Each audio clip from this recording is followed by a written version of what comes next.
Hey everybody, it's John with Backyard Eden. Just thought I'd bring you a quick look at what I'm doing today. I am starting tomato seeds.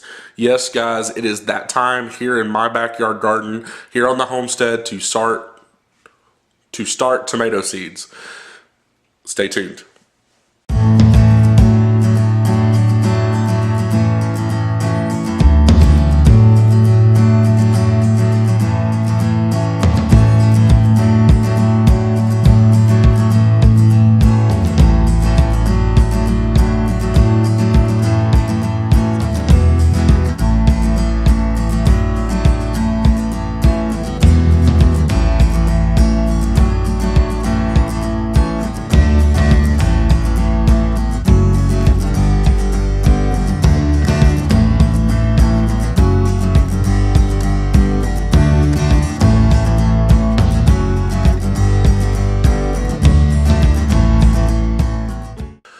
Okay, guys, so I'm starting tomato seeds today, and I want to just give you a quick look at how I do it. It's really not that hard to do. There are a couple of things I do a little differently than when I start pepper seeds. So let's get started. All right, so the first thing I do differently when I start tomato seeds, one, I start them just about 8 weeks before they go outside into the garden. Now, you may be asking, well, why do you wait till it's just about 8 weeks before they go out? Well, the first reason I do that is, number one, tomatoes grow a lot quicker than peppers. At least from my experience, when I start tomato seeds, man, it seems like man, they grow so quick, and if I start them any sooner than that, they're absolutely huge before they go outside. And now, that's not a problem. It's not a problem for them to be huge. That is just more of a jump on the season. But I don't have a lot of room inside to really have the number of plants that I'll be planting at that size. So I start them about 8 weeks before the last frost date. And with the peppers, I start in a couple of different methods, but in the tomatoes, I really just do one method. I've done the bulk method before in tomatoes, and it works fine. But the only thing is, I don't plant any one variety in that amount. So, with the bulk method, you can plant 50, 60, even 100 or more seeds in a little container and be able to transplant them fine and all that. But I don't grow tomatoes in that amount. So not like with the peppers. So in the tomatoes, I tend to start them in smaller quantities. I tend to use things that I already have laying around. For example, these are some seed cells I bought, some vegetable starts in. So I always just keep them, clean them, and I use them until they fall apart. Really super simple. Now, the one difference between these and what you would normally see a tomato in from the store is some of these are a little bit bigger. And so I want the tomato I want it to be able to stay in here before I have to transplant. I only want to really transplant it 1 to 2 times, either in the house or in the greenhouse. So I want to go and give it a little bit more room to start.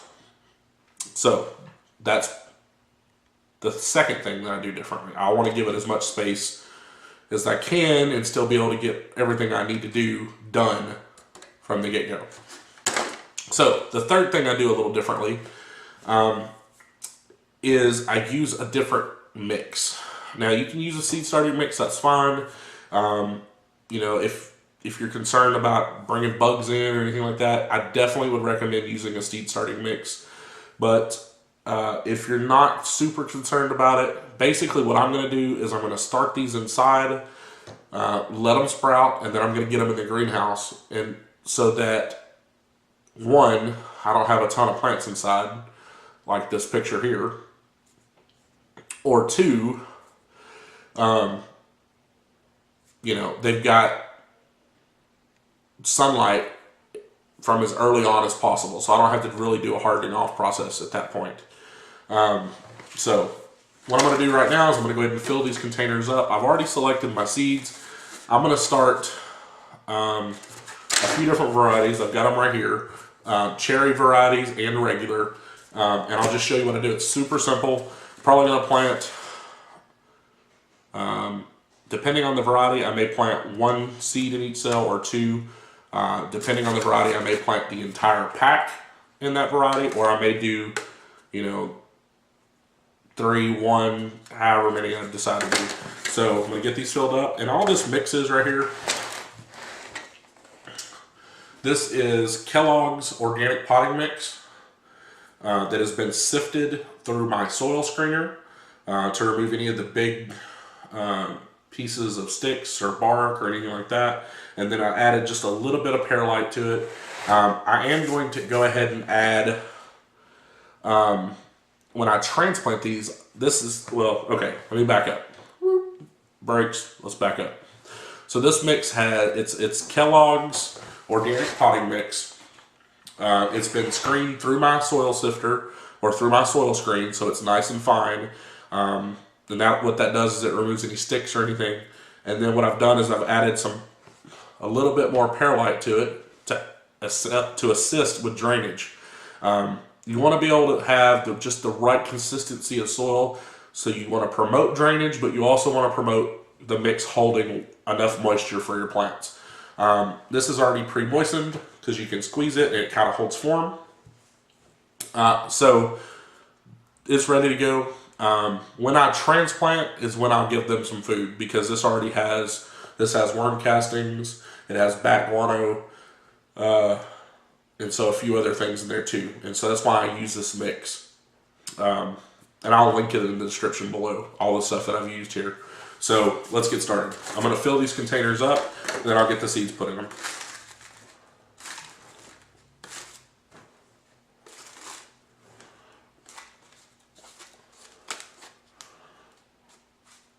We'll just kind of lightly press them down. You don't want to compact it too much, but you do want a little bit of a firm base.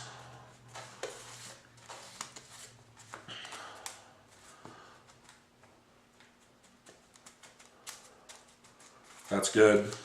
Like I said, you don't want to pack it down too much. So I haven't really decided on the number of plants I'm going to do this year. 2 years ago, I planted 50. I have decided that that's too many. Last year, I only planted 5, and I decided that wasn't enough. Now, granted, that was kind of a big jump from 50 to 5.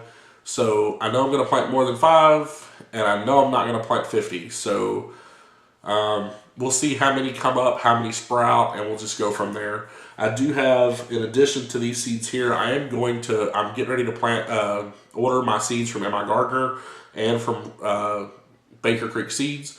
And I believe there are 2 or 3 more varieties that I'm going to try out this year. But these varieties, I'll go through them real quick because I don't want to have it such a long video. Pink Boar, Arkansas Traveler from M.I. Gardner. Let's see, I have some Boxcar Willie. I have some Amish Paste. I have some Black Krim. I have some Super Sweet 100s. That's a cherry. I have some Praxis Cherry or Prax Cherries. This comes from a really great channel. It comes from Praxis 55712 channel. Ray over there, awesome channel. Go check it out. I'll put a link in the description below. Cherokee Purple, Black Cherry, a yellow grape. I got it in a seed trade. Really interested to try this one out. She said it went just crazy for her. So got that one. Not this year's seed trades, but last year. Just didn't have any place to put it. And then I'm not even going to attempt to say that. I'll put it on the screen right here. But that's a German heirloom cherry tomato. So those are the ones I'm going to start. So let me finish filling these up and we'll get back at it.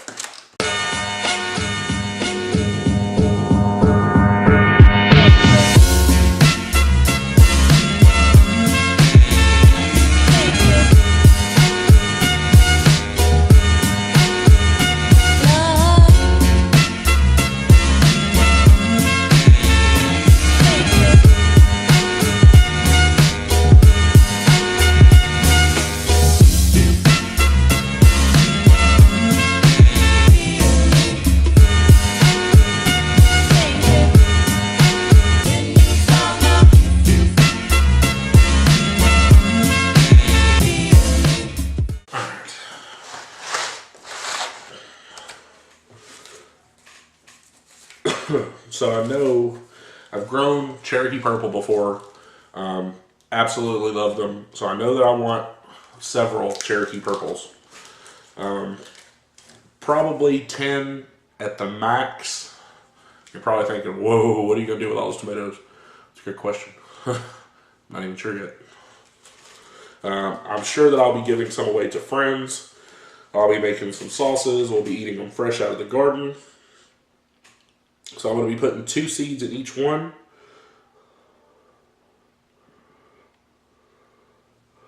And I'm going to go ahead and do one full pack, or one full cell pack. Okay, now, if they all germinate, that'll be 12 plants. That's perfect. Okay. With multiple seeds in each one, if they sprout, both of them sprout, you can separate them pretty easily.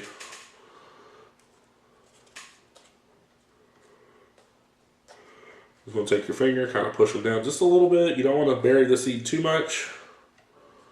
And then cover them up.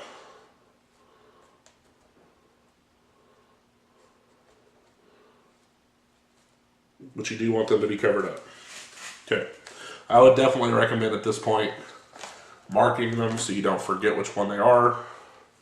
Until I can do that, I'm just going to lay the seed packet on top. Okay, so the next one I know that I want several of is another variety that I've grown before that I absolutely love, and that's black cherry tomatoes. The black cherry tomatoes are one of my absolute favorites. They're sweet. I mean, they're just phenomenal tomatoes. So do the same thing with those.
Alright guys, so that's me planting tomato seeds. I do have plans on planting some more. These were just, 9 of the varieties that I'm going to grow. I've got 2 more varieties that I've got here, and then I've got, I think, 3 varieties that I'm ordering that'll be here probably in the next, 5 days or so, and so I'll get those started. But the whole purpose of me growing multiple varieties is find out each year what I like. That's how I found that I like the Cherokee Purple. That's how I found that I like the black cherry tomato. Last year I grew the Rapunzel. It grew great. I got a good harvest off of it, but sadly I wasn't able to get cuttings to survive in the greenhouse because of that snafu. And so I'll have to see if I can find some plants at the local nursery again this year. So if you like this video, give it a thumbs up. If you have any comments, questions, or suggestions, pop them in the comments section below and I'll get back with you. If you haven't checked out our social media, do that. We're on Facebook, Pinterest, Instagram, and Twitter. Go ahead and give us a like over there. If you haven't checked out our website, go to www.backyard-eden.com. And as always, this is John. Have a great day. Hey, you made it to the end. Awesome. If you like this video, give it a thumbs up. If you haven't subscribed already, go ahead and do that right below this video. And please, if you enjoyed it, share with your friends. And I hope that you will come back and continue to watch our content and also have an awesome day.